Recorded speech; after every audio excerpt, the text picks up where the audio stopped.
I'd like to introduce AGU CEO and Executive Director Christine McEntee. Thanks, Peter. Good afternoon, everyone, and thank you for being with us for this press availability with Secretary Sally Jewell.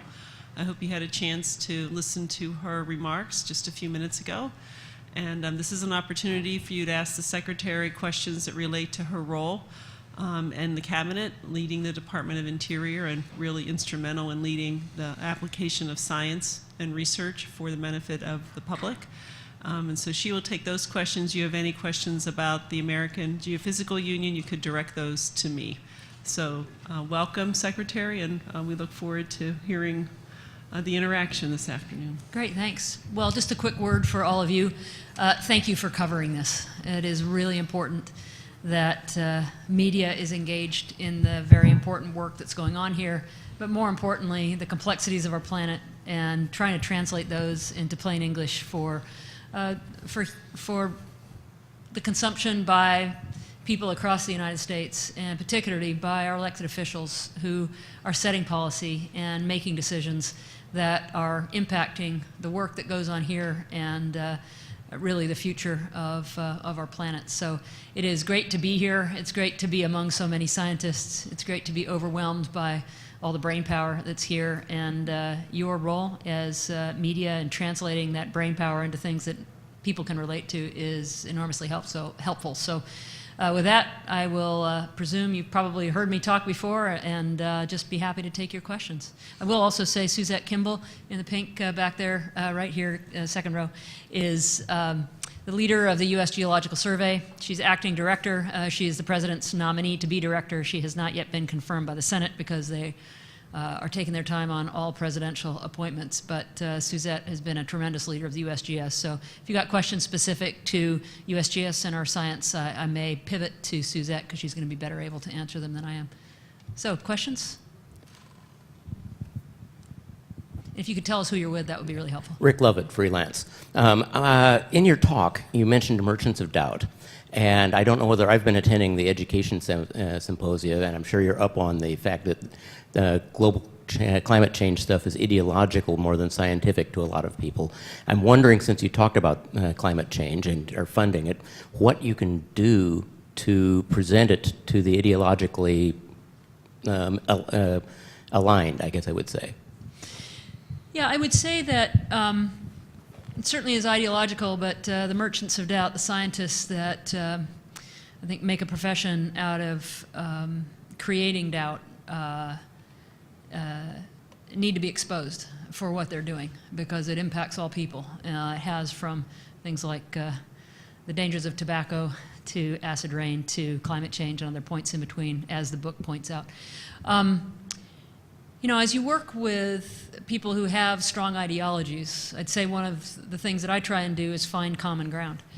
And while everybody may not agree on the origins of climate change, although this audience, certainly in the AGU conference, would, I'd say, generally agree, although not universally because that's part of science, that there are common ground that you can find with those who are ideological. For example, very few people that I talk to would disagree that the climate is changing.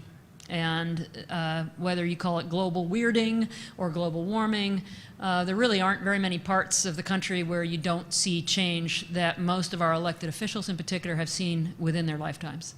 And that's where I start, is what I see on the landscapes and the implications that we see for the things that they care about. And that is a good starting point. So maybe you're not going to find common ground on the reasons why climate change is with us, but maybe you can find common ground on the importance of building resilience into those structures so that when people face the threats of climate change, whether it's drought, as we have here in California, or wildfires, as we have in places in the West, or coastal erosion, as we have here and in the East, or sea level rise, or the encroachment of salinity into fresh water supplies. Those are things everybody can relate to because they're facts that are not refutable, and they're facts that these folks feel within their home constituency. So it's finding that common ground and not really duking it out over the things where you're probably never going to move their ideology. Randy Shostak, reporter with EOS. What is your strategy for dealing with Congress over the next several years, and what do you see as your biggest challenges during the remainder of your term? Well, I will say that I've already been reaching out to members of both chambers. There's a fair number of changes in committee leadership. So I've been trying to proactively meet the folks that I haven't met or spend some time with those that I may have met before but in a different capacity to see what their goals are, what they're trying to accomplish, and to see where those things align. So those meetings are enormously helpful. If you're sitting here shooting bombs at each other from different parts of the ideological spectrum, you don't have the awkwardness of a personal relationship. When you have a personal relationship and you spend time listening and they spend time listening to you, it means you're going to have a more constructive relationship. And I would say that's the foot I started off on with this new Congress and with the leadership in particular, and that's the way I intend to keep it. So I think that while you have seen an awful lot of effort in the last Congress at people shooting down those things that are put on the table, you're going to see in this coming Congress more of a responsibility to see that things actually get accomplished that are in the best interests of people's constituencies. And because of the footprint of the Department of the Interior, we have equities, if you will, in most districts of most members of Congress across the country, and there is that common ground we can find to, I think, move productive things forward. In terms of the challenges that we face, you know, we are resource challenged, and we will continue to be. While the budget has gone up a little bit, nowhere near gone up enough to really address just the increase in our costs that we see. And that's with only a 1% raise for federal employees, so it's not really coming out of the people side of things, but it's coming out of utilities and travel and you name it. We also have things that were thrust upon us through some of the additions to the National Defense Authorization Act, for example. There are multiple new national park units, but there's no more money to support those. We're going to have to sort all of that out. But I would say that the challenges really are how do we continue to meet increasing demands on our services within adequate resources to do that. And that means getting creative in terms of working with partners, making sure that in the federal family we're coordinated very well. We're not duplicating our efforts, and that's something that we should be doing anyway. Working with the private sector. One example, I've got a youth initiative that I briefly touched on in my comments to get tens of millions of young people playing and learning and serving and working in the outdoors. That's largely being conducted with partnerships like the YMCA and the National League of Cities, and funded through private philanthropy with organizations like American Eagle Outfitters and Coca-Cola and other companies that have stepped up to help us with more to come. So the challenges are many, but the opportunities to address them are also many, and we're getting creative about how we do that.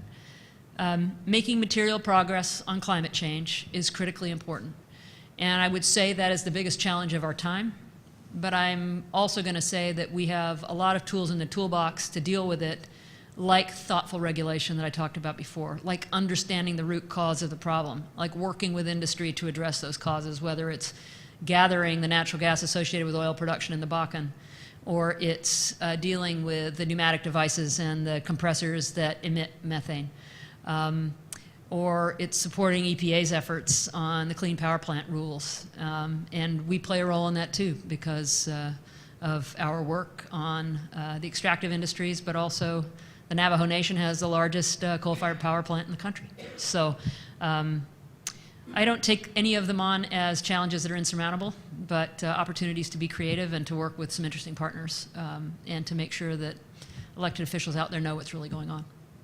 Thank you. Hi, Brett Walton with Circle of Blue. We're a water news agency, and Interior's biggest footprint is in the West, where water is the issue. You talked about snowpack and groundwater. So how does Interior's role as a water manager in the West and as it relates to states and tribes change as you see the resource change? So for those who aren't intimately aware, the Bureau of Reclamation is within the Department of Interior, and we're the largest water supplier to the 17 western states. We have over 400 dams. Most of those were created for water control, flood control, irrigation, but they also produce hydroelectric power in some cases, some that you know of, Hoover Dam, Glen Canyon Dam, Grand Coulee Dam, but a lot of smaller ones as well. And yet the primary water manager in the western states is the states. And so the role that we have been playing is going to become even more critical in the future. And this is not dissimilar from the role we're playing on the ecosystems throughout the West, sagebrush ecosystems, is as a convener, making sure that all the various parties are at the table so that we can work on joint solutions. So a great example of that is the Colorado River. Colorado River Water Users Group, or CRUA, which met just last week, brings all of the water managers from the states together. And my colleague, Mike Connor, who's Deputy Secretary of Interior, used to be Commissioner of the Bureau of Reclamation. And he also is a lawyer and a civil engineer and an expert in water and Indian water rights and all manner of things. Mike's taking the lead on this, but we are a very instrumental player in keeping politics out and the right people at the table. And the Colorado River is a really good example of that. Keeping people together, recognizing what their issues are, what their rights are, how you keep those in balance, and what's happening overall with groundwater depletion, for example, with unsustainable water uses, with challenges like Nevada has, where they're having to move the pipe to take water out of Lake Mead because their pipe will potentially be above the surface of the water. These are the kinds of things that we can do to make sure that everybody stays at the table, because we don't control a lot of those factors. In California, tremendous issues here going on. Incredible leadership by the governor of California, who won by a landslide without really even campaigning, who got a water bond passed in this state, $7 billion, I think, something like that, to address the state water issues, to work alongside people like Governor Brown and the elected officials from the state of California on what have been water wars in this state between the North and the South. We've got to be at the table. We have to understand the impact on ecosystems and biology and agriculture and municipalities and groundwater and salinity levels and all of those things that are very complicated, and we play a role at making sure that everybody is at the table. So no time like the present. Necessity is the mother of invention. We have necessity on water right now, and that is bringing the right people to the table, including, by the way, Mexico. And Mike met with leaders of Mexico just last week on the next round of water agreements, because we share the Colorado River with them as well. So keeping people at the table, keeping them talking, keeping them flush with honest, up-to-date science and transparent information, which is what this conference is all about, is a big part of that equation as well. Rick Lovett again, freelance. It looks, from what I'm seeing, like you're facing an incipient new sagebrush rebellion in parts of at least Nevada and Utah, from what I'm hearing. I'm kind of curious, when you're talking about common ground, how you can ward this off and how you can keep it from interfering with progress in other arenas, because it's starting to look like the start of the 1980s revisited. Well, I'd say sometimes keeping a microphone in front of some who are rebelling is very helpful. There is certainly shades of those who rebel against federal ownership of public lands, and that is very true throughout parts of the West. But there also is what we like to call epic collaboration going on now across Western states that has never been seen before, and that is over the preservation of sagebrush ecosystems. And I think that that is a far more powerful and important groundswell than the relatively small fringe groups that are frustrated with federal ownership of land. So I'll give you an example. 2 weeks ago, I was with the Western governors, and they were meeting in Las Vegas for their annual meeting. And we were talking about the importance of the preservation of sagebrush ecosystems. Now, there is an impending concern out there, which is the potential listing of the greater sage grouse under the Endangered Species Act. And we're under court order to make a determination by the Fish and Wildlife Service on whether that species is warranted for listing as threatened or endangered by September of 2015. There were some riders on legislation to try and slow down those efforts, but they don't do that. And the governors don't necessarily want to see that happen, because what you've got is unprecedented collaboration going on about preserving these ecosystems, not necessarily because of a deep and abiding love for the greater sage grouse, but because of a deep and abiding love for the Western way of life. And these ecosystems that support mule deer and pronghorn antelope and other charismatic megafauna, if you will, that help define the West and are very attractive for hunters and sportsmen. You have the ranching community that wants to maintain a way of life so that their children can go up ranching just like their parents did and their grandparents did, and they are doing. And so I have met with ranchers in Oregon and in Idaho and in Colorado and in Wyoming.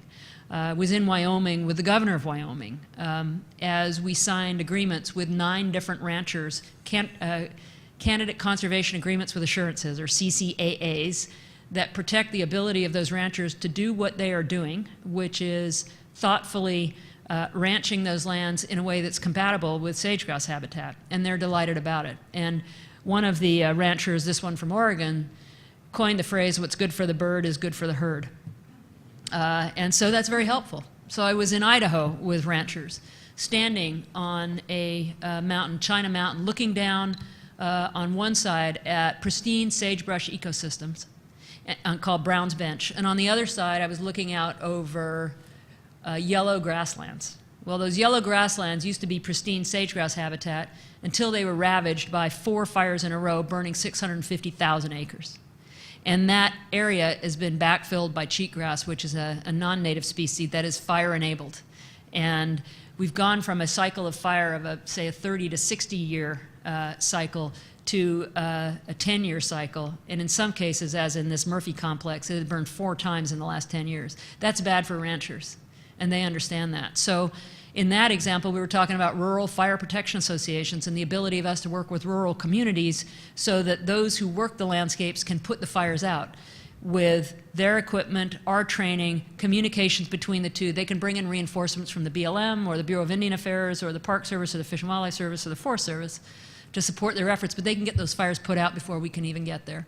So I use these examples as an illustration that what you hear about a sagebrush rebellion is actually being trumped by epic collaboration between those that are working the land and doing it in an honest and legitimate way, that are paying their grazing fees, which was not true in the case of rancher in Nevada, that respect the landscapes and the cultural sites like those in Utah, and we have some prosecutions that are about to get undertaken with a ride that was led by a commissioner in Utah into areas that are full of sacred sites. These are not things that win the hearts and minds of the general public, because whether you're a Utahn or a Nevada rancher, you still want to preserve these landscapes. And so this epic collaboration going on with sagebrush ecosystems and the sage grouse, I would say, is trumping the sagebrush rebellion. And that's because we have an amazing collection of governors and states and private industry,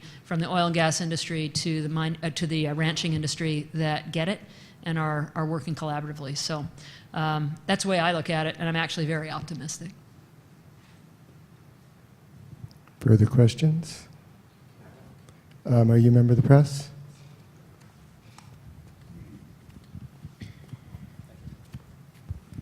Hi, I'm with KGO Radio. I have 2 quick questions, and very short answers are okay if I'm way off base in where I'm going with this and you don't have anything to do with it.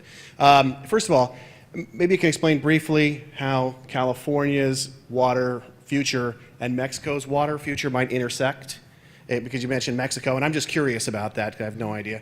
And also, water needs in California are very important. You mentioned some water needs. What about the future of desalination for California's future water supply? Great. Okay, well, to the first question, California, Mexico, we have treaties with Mexico around the Colorado River, which provide them with some water from the Colorado River. We've got a great arrangement right now where they're actually storing some of their water in Lake Mead. About 10 feet of Lake Mead's elevation is Mexican water, but that 10 feet of elevation gives us more hydrostatic head for hydroelectric power, and gives Nevada a bit more time before they're going to need that second straw that draws from Lake Mead. And it's storing water for them that they can use in the future when they've got a drought situation and they need it. So that's a good example of the cooperation. Mexico decided, in collaboration with scientists from the US, to do something that has not been done in many decades, and that is connect the mouth of the Colorado River to the Sea of Cortez. So Mexico chose to do a pulse flow from the, I think it's Morales Dam, that actually surged water from the dam, sweeping a lot of sediment out into the Colorado River Delta, and reconnected those ecosystems for the first time. And there were scientists along the way measuring the impact on those ecosystems, looking at what it does for groundwater recharge as well as for the species on the ground. But there were also families that came out and celebrated the fact that the water was back.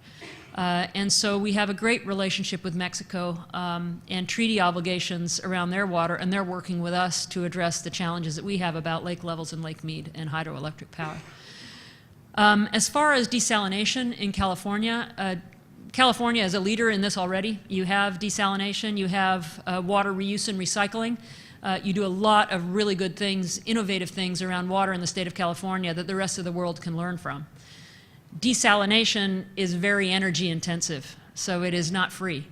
And so to do desalination, you have to use a lot of electricity.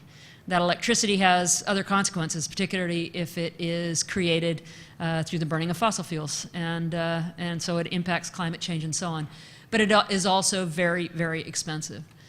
So what is happening in California, I think, is a real level set on the water needs and the water uses, the mismatch between need and use right now, and potentially over time you might see a change in use. Maybe a change in the type of crops that are grown. Certainly will be more energy efficiency.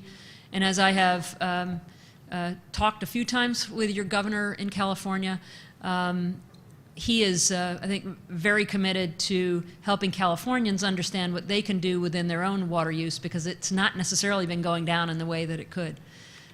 So these are a handful of things that need to happen here, and I think California will lead the way. You're not going to run out of drinking water because you can do desalination.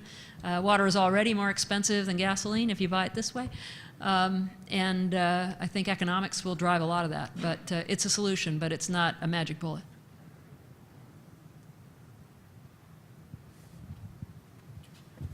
Randy Shostak again.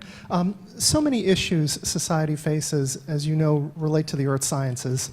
And so I'd like to know your thoughts on further utilizing the earth sciences more throughout the federal government, whether it be in the environmental regulatory realm or elsewhere. Do you have any sort of specific suggestions? I feel like we do use it. For example, earthquake science, flood science, working with FEMA, disaster, helping people understand that. That shapes local policy and regulation. So are you trying to lead me in a particular direction with the question? No, really, it's just a general question to question. how further it could be sort of distilled and throughout the federal government, more so than it is now. Yeah.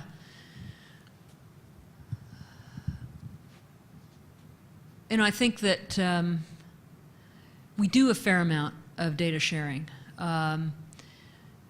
We do sit down on a regular basis between the scientific agencies with organizations like FEMA to make sure that they're using the latest earth science in setting themselves up for the disasters that we might have.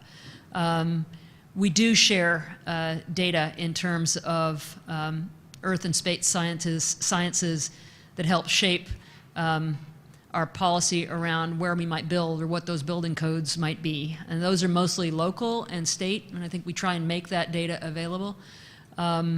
So I'm not sure that I sense a real dearth of information or a reluctance on the part of my colleagues across the federal family to embrace our earth science data. I don't know, Suzette, do you have anything you'd want to add to that, or suggestions that you might have? Well, I think I'm Suzette Kimball. I'm the acting director at USGS. And we are working more and more every day in a collaborative sense with our colleagues across the federal government. We have a lot of different mechanisms to coordinate. We work through groups like the USGO, Group on Earth Observations, to work very closely with NSF, NASA, and NOAA to make sure that Earth observation data is coordinated not only across the federal government, but within the university research community as well. I think one of the challenges that we have is in being able to maintain and bring in, and this goes not just within USGS or the Department of the Interior, but across the earth sciences, is to make sure that we've got that pipeline of students coming out that are going to be the generation of researchers and science providers for the future. That we see a large uptick in the number of graduates coming out of biological science programs. We need to engage, and especially engage at an early stage in middle school and high school, to bring the students along in other STEM fields. And I think that's going to be a very important way to make sure that this happens in the future. The other part that I think is important is refining and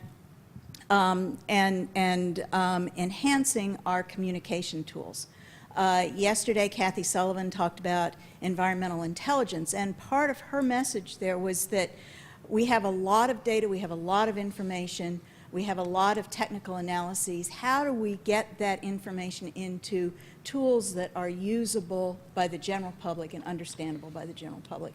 And as someone speaking from a federal science agency that has a taxpayer base, I can say that it is our duty to make sure that that information gets out in a usable fashion. And I think we have a responsibility to not only this generation but future generations to be able to do that.